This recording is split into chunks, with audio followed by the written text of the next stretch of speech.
Las Cuatro Mil is where the Vanessa Guillen mural is. Roughly like 13th Street and Buckeye. The airport is on 24th Street and Buckeye. That's kind of like the entrance. You go into the airport. You can enter either through the freeway, or if you take Buckeye Road east, you run right into the airport. So we're roughly less than a mile, about a mile away from the airport. And so that's always been the case. I mean, our entire lives, the airport has been there, right? And so it's always been this struggle with the city of Phoenix trying to get resources and investment in community development in our area. So that's always been a challenge. There's other areas. There's Campito, which is just south of the railroad tracks in like on 7th Street. So if you understand Phoenix history, and a lot of people don't know this particular fact, and I talk a lot about it on our page, because right now there's an effort of the preservation and the culturalization of our area. That's the reason why Vanessa Guillen is one of many murals in our neighborhood. We're actually completing one right now that's just about to be completed. So we're going through this culturalization in the effort to try to highlight not only our culture and social issues and political issues and cultural issues, but also keep the memory and the preservation of these communities. So we do it through book. We're working on our second book that's going to be published, and these are the oral histories of these community members that live. Some still live here to this day, and some this community oral history documentation process has been going on since the 70s. So we have this collection of stories that used to be from residents who we interviewed, and we put their stories into words and letters and books, so that people can remember it. Yeah, that's amazing, because Vanessa Guillen has now become part of history, and part Right. of not just part of military history, but Hispanic history, women's history. Right. And wouldn't it be, amazing to eventually get a story from Vanessa Guillen's mom and her family, Right. on one of those books?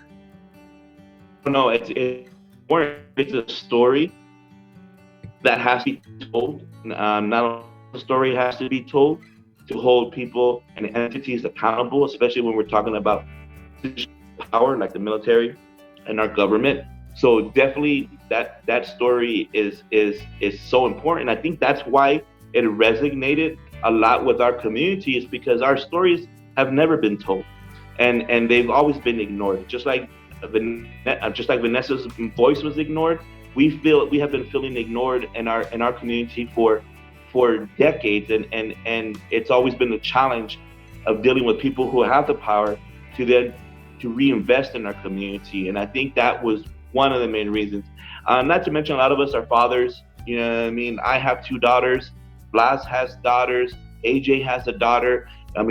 So there, I think collectively, and what was going on across the country, I think all that together, it all fell in place, and the reason why this mural was so impactful, not only for our community, but for the city of Phoenix.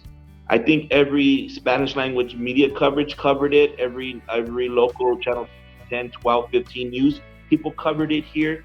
And so it was a big event. I think even in the day of the mural dedication, I think we had like 600 people there show up in the middle of July here in Phoenix.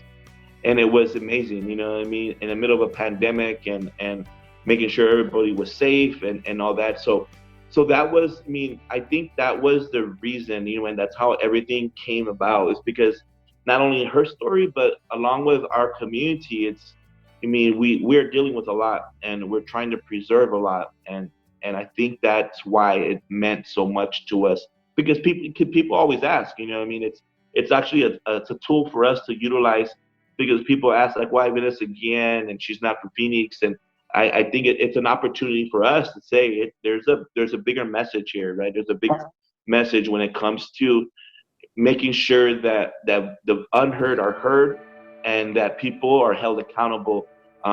Governments are held accountable. Institutions of power are held accountable to ensure that injustices are corrected, and this has happened again. So the difference with Vanessa Guillen's case was that it moved a community. right? It started a community of people that were not just military. Right. It brought everyone, mom, dad, sisters, everybody out about this case, and it didn't just stay in the military community. It engaged everyone. No, I agree. It did. I think it crossed. I think it was a move. It was a movement, right? It wasn't just a moment that happened. It wasn't just a moment in time where this tragedy happened and then it went away. It sparked a movement across the country and across communities, especially within the Mexicano, right? The Mexicano Chicano communities.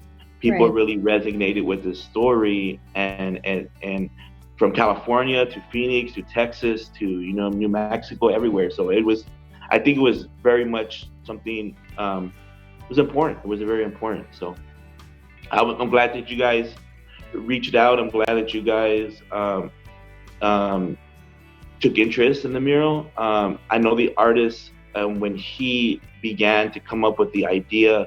Um, I know that was intentional, right? To include the culture in that way. So he explains it very well, why he did it that way, along with the other messages, because there's other messages along with the Vanessa Guillen mural along the side. So he incorporates. He had a team that worked with him. It wasn't just him. So he had a team comprised of a very diverse group. He had female apprentices that are tattoo apprentices that work in his shop. He had African American artists working. So it was their team that worked on this, and they did it in 2 weeks. And it was every day nonstop. So what he did was he worked his regular job, um, like one to 10 p.m., and then he came to the mural about midnight and worked till like 6 a.m. every day for like 2 weeks and got it done. So just that was That's amazing. incredible. And then having the fact that he never did a mural before and he's never used spray paint as his method to do a mural, that was just, it was mind blowing that the result was what came out, right? So, Michael, I noticed that the front of the building highlights Vanessa, and then it continues to wrap around the side of the building to further tell a story. So, if you could please elaborate on that.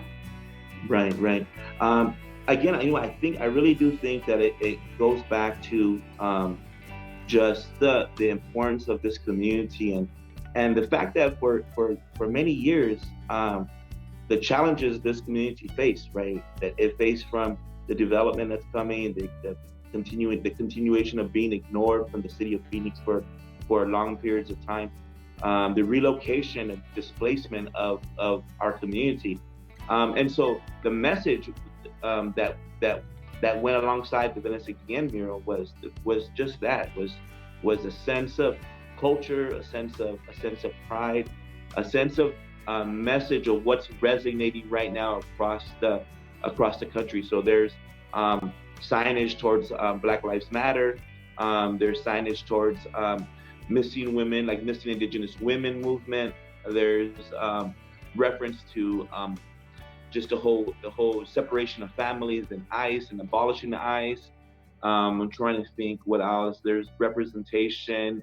I know of indigenous communities, and so I think it was just a kind of a montage of all those messages that we're seeing reflected in our country that have gone ignored. And I think that's what the Black Lives Matter movement did, was although it was in the forefront, I think it allowed for all the other communities, whether it's indigenous rights or whether it's any community that felt oppressed over the years or have been oppressed over the years.